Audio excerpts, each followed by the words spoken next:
రోజు వేల మంది చూసే ఈ కువైట్ టవర్స్ ని అసలు ఎందుకు కట్టారో మీలో ఎంతమందికి తెలుసు? చాలా మంది వీటిని అందంగా కనిపించడానికి కట్టారని అనుకుంటారు. కానీ నిజానికి మొదట వీటిని కువైట్ లోని నీటి నిల్వ మరియు సరఫరా వ్యవస్థలో భాగంగా నిర్మించారు. 1970లో కువైట్ లోని నీటి అవసరాలు పెరుగుతుండటంతో ఈ ప్రాజెక్ట్ ని ప్రారంభించారు. తర్వాత ఈ కువైట్ టవర్స్ ఒక గుర్తింపుగా మారిపోయాయి. 1979లో వీటిని అధికారికంగా ఓపెన్ చేశారు. ఇప్పటికీ కువైట్ అనగానే చాలా మందికి ముందుగా గుర్తొచ్చే వాటిలో ఇవి కూడా ఒకటి.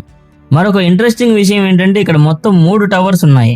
వాటిలో పెద్ద టవర్ ఎత్తు దాదాపు 187 మీటర్లుగా ఉంటుంది. ఇంకా చాలా మందికి తెలియని విషయం ఏంటంటే ఈ టవర్స్ లోపలికి కూడా వెళ్ళొచ్చు. పై భాగంలో కువైట్ సిటీలోని చాలా ప్రాంతాలను చూసే అవకాశం ఉంటుంది.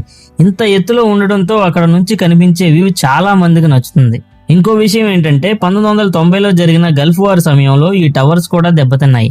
తర్వాత వాటిని మళ్ళీ రిపేర్ చేసి ప్రస్తుతం ఉన్న స్థితికి తీసుకొచ్చారు. అందుకే ఇవి కేవలం టవర్స్ మాత్రమే కాదు, కువైట్ చరిత్రలో కూడా ఒక భాగంగా నిలిచాయి.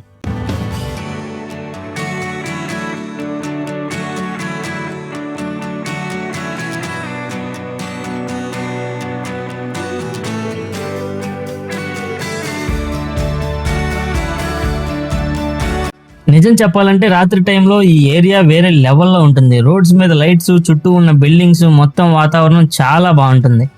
రోజంతా పనిచేసిన తర్వాత కొంచెం బయటికి వచ్చి నడిస్తే రిలాక్స్ అయిన ఫీలింగ్ అయితే వస్తుంది. కెమెరాలో కనిపిస్తున్న దానికంటే డైరెక్ట్ గా చూస్తేనే ఇంకా చాలా బాగుంటుంది.